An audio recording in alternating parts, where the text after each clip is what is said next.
அன்பு உறவுகளுக்கு வணக்கம். அன்பு மக்களே, நல்லா இருக்கிறீங்களா? கண்டிப்பா நல்லா இருப்பீங்க. கடவுள் உங்களை ஆசீர்வதிப்பாரு. உங்களை ஒருபோதும் கைவிட மாட்டார். நம்ம ஆண்டவர் நேற்றும் இன்றும் என்றும் மாறாத தெய்வம்.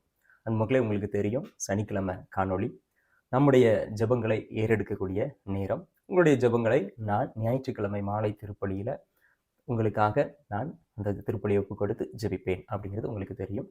இப்போ உடனடியாக நம்ம காணொளிக்குள்ள போகலாம். ரொம்ப ஒரு சிறப்பான இறைவார்த்தை இன்னைக்கு ஆண்டவர் நமக்கு தந்திருக்கிறாரு. அதை தியானிக்கிறதுக்கு முன்னால முதல்ல நம்மளை நம்ம தயார் பண்ணிக்குவோம். என்னுள் இருக்கும் அருட்பெரும் சுடரே, என்னை மறைத்து உம்மை வெளிப்படுத்தும். என் அன்பு இயேசுநாதா, எனக்கு உம்மை பற்றி எடுத்துரைக்க நான் தான். அன்பு மக்களே, இப்போ நீங்க உங்களை தயார்படுத்த போறீங்க. குறிப்பாக சாமுவேல் இறைவாக்கினர் சொன்ன அந்த வார்த்தையை உணர்ந்து, அன்னைக்கு சாமுவேல் இறைவாக்கினர் சிறுவனாக இருந்தாலும் என் ஆண்டவர் என் கூட பேச போறாரு அப்படின்னு சொல்லி அவர் அதற்காக காத்து கிடந்தார். இரவெல்லாம் தூங்காம விழிப்பாய் காத்திருந்தார். அதே மனநிலை இன்னைக்கு நமக்கு வேணும். அப்பதான் ஆண்டவர் நமக்கு பேசுவது நம்முடைய காதுக்குள்ள போய் நம்முடைய இதயத்தை தொடும். அந்த மனநிலையோடு இப்பொழுது நம்ம ஜெபிப்போம். ஆண்டவரை பேசும் அடியேன் கேட்கின்றேன். மீண்டும் ஒரு முறை நல்லா உணர்ந்து சொல்லுங்க. ஆண்டவரை பேசும் அடியேன் கேட்கின்றேன். அன்பு மக்களே, அதிசயம் உங்க வாழ்க்கையில நடக்கணும்னா ஒரே ஒரு கண்டிஷன் எப்பொழுதுமே மனதுல வைத்துக்கணும். அது என்ன கண்டிஷன் அப்படிங்கிறத இன்னைக்கு நம்ம பார்க்க போறோம். அந்த இறை வசனத்தை உங்களுக்கு முன்னாடி சொல்றதுக்கு முன்னாடி என்னுடைய சின்ன அனுபவத்திலையும் நான் ஒரு விடயத்தை பகிர்ந்து கொள்ள விரும்புகிறேன். என் வாழ்க்கையில நான் நிறைய நேரத்துல ஆண்டவரே எனக்கு இதை தாருங்க அதை தாருங்க நான் கேட்டதே கிடையாது. அதுக்காக கேட்கிறவங்க தப்பு அப்படின்னு நான் சொல்லல. கண்டிப்பா கேட்கணும். ஆனா நான் கேட்டது கிடையாது. மாறாக, ஆண்டவரே எனக்கு நீங்க இதை கொடுத்திருக்கிறீங்க, அதற்காக நன்றி. ஆண்டவரே எனக்கு கல்வியை கொடுத்திருக்கிறீங்க, நல்ல பெற்றோரை கொடுத்திருக்கிறீங்க, நல்ல உடல் வாக்கை கொடுத்திருக்கிறீங்க, நல்ல சுகத்தை கொடுத்திருக்கீங்க அப்படின்னு சொல்லி தொடர்ந்து என்னுடைய ஜெபத்துல என்னுடைய மன்றாட்டுக்களை கடந்து என்ன இருக்கும்? புகழ்ச்சிப்பா இருக்கும். ஆண்டவருக்கு நன்றி சொல்லுகின்ற அந்த பாடல் இருக்கும். ஆண்டவரை மனதார வாழ்த்தி ஸ்தோத்தரிக்கிற அந்த பாடல் இருக்கும். ஆண்டவரை மனதார வாழ்த்தி புகழ்ந்து ஏத்துகின்ற அந்த வார்த்தைகள் என்னுடைய ஜெபத்துல அதிகமாக இருக்கும். இன்னைக்கு ஆண்டவர் எனக்கு சொன்னது இதுதான் மக்களே. நீங்களும் ஒருவேளை அதை ட்ரை பண்ணி பாருங்களேன். முயற்சி பண்ணுவோம். உங்களுடைய வாழ்க்கையில அல்லது உங்களுடைய ஜெபத்துல உங்களுடைய வாழ்க்கையில ஆண்டவர் நிறைய புதுமைகளை ஆல்ரெடி செஞ்சுட்டாரு. நம்ம கீழே கமெண்ட்ஸ்ல பாத்தீங்கன்னா கூட நிறைய பேர் இந்த நாட்களை விட்னஸா சொல்லிக்கிட்டு இருக்கிறாங்க. ஒருவேளை ஏன் இந்த காணொலியில நீங்க அதை விட்னஸா சொல்லக்கூடாது? கொஞ்சம் யோசித்து பாருங்க. கண்டிப்பா ஆண்டவர் உங்களுடைய வாழ்க்கையில நிறைய விடயங்களை செய்திருக்கிறார். நிறைய புதுமைகளை, நிறைய அதிசயங்களை, அற்புதங்களை ஆல்ரெடி அவர் செஞ்சிருக்கிறாரு. நீங்க அதை ரியலைஸ் பண்ணணும். ரியலைஸ் பண்ணி ஆண்டவர் என் கூட இருக்கிறாரு.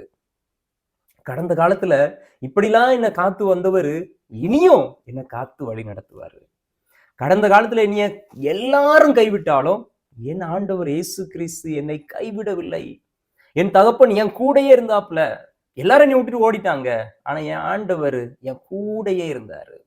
அவருடைய வலக்கரத்தை பிடிச்சு நான் நடந்தேன் அப்படிங்கிறத நீங்க எப்போ உணர்றீங்களோ கண்டிப்பா வருங்காலத்திலையும் அவர் உங்களுடைய வலக்கரத்தை பிடித்து வழி நடத்துவார். இப்ப நம்ம அந்த வசனத்தை பார்க்க போறோம். உற்சாகம் தரக்கூடிய வசன மக்களே. உங்களுக்கு இன்னைக்கு அது ஆறுதலாக இருக்க போது. இந்த ஆறுதலான உற்சாகமான இறை வார்த்தை தான் உங்களுக்கு அதிசயத்தையும் அற்புதத்தையும் தரப்போகுது. வாங்க அந்த வசனத்தை பார்ப்போம். 2 கொரிந்தியர் 9:15. கடவுளின் சொல்லன்னா கொடைக்காக அவருக்கே நன்றி உரித்தாகுக. எப்படிப்பட்ட கொடை? சொல்லன்னா கொடை. ஆண்டவர் அழகா இருக்கிறப்பா, நீ உனக்கு நான் அதை தாரேன் அப்படின்னு சொல்லி தாராரா? நீ நல்லா பணக்காரனா இருக்க, நல்லா வாய் பேசுற, நல்ல திறமசாலியா இருக்க அப்படின்னு சொல்லி தாராரா? நோ.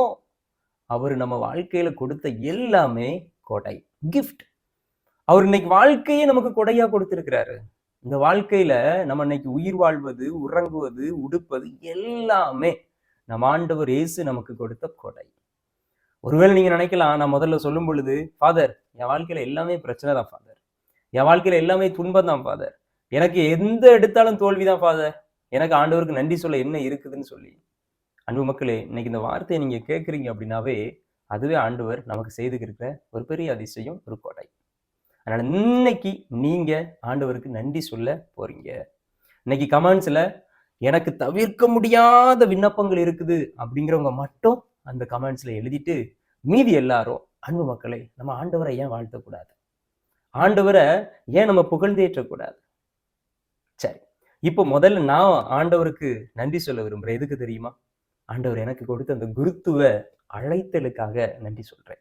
இதே போல நீங்க உங்க வாழ்க்கையில எதற்காக ஆண்டவருக்கு நன்றி சொல்வீங்க அப்படின்னு சொல்லி நன்றி சொல்லி ஆண்டவரை உங்களுடைய இந்த நாள்ல நீங்க சிறப்பாக ஆண்டவருக்கு புகழ்ச்சியை ஏறெடுங்கள். அதனால இந்த நாள்ல சிறப்பாக ஆண்டவருக்கு நம்ம எல்லோரும் புகழ்ச்சியை ஏறெடுப்போம். ஆனா கண்டிப்பா விண்ணப்பங்களை நீங்க எழுதலாம். அதுல மாற்று கருத்து இல்ல. எனக்கு இது தேவை ஃபாதர், எனக்காக ஜெபிங்க அப்படின்னு சொல்லி நீங்க எழுதலாம்.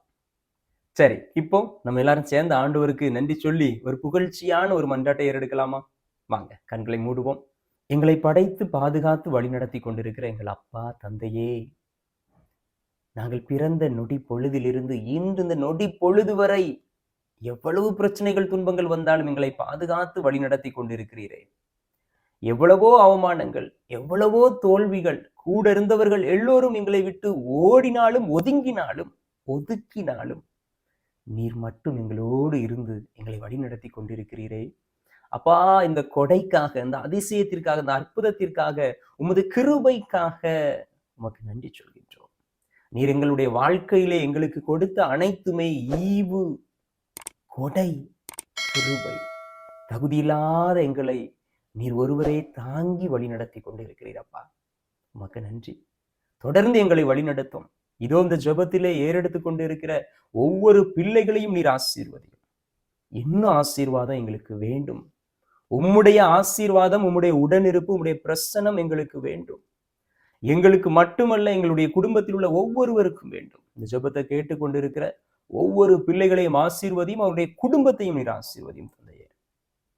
இயேசுவே, எங்களோட தங்குங்க. அன்று எம்மாவு சீடர்கள் உம்மை பார்த்து அந்த வார்த்தையை சொன்னாங்களே, எங்களோடு தங்கும் ஆண்டவரே என்று. இதோ என் கூட மட்டும் இல்லை, என்னோடு இணைந்து ஜெபிக்கிற என் பிள்ளைகள் ஒவ்வொருவரோடும் தங்கும். அவருடைய வீடுகளில் தங்கும். அவருடைய வீடுகளில் இருக்கிற பிரச்சனைகளை மாற்றி கொடுத்தள்ளும். கண்ணீரை நீரை துடைத்தள்ளும். எங்களுடைய துக்கம் சந்தோஷமாக மாறட்டும். எங்களுடைய குறைகள் நிறைகளாக மாறட்டும். நீர் எங்க வீட்டுக்கு வாங்க, எங்களோட தங்குங்க. நாங்க இன்னும் அதிகமாக எங்களை பெருக செய்யுங்க ஆண்டவரே. உமக்கு நன்றி, உமக்கு நன்றி. நீர் ஒருவரே பரிசுத்தர், நீர் ஒருவரே மீட்பர். இயேசுக்கே புகழ், இயேசுக்கே நன்றி.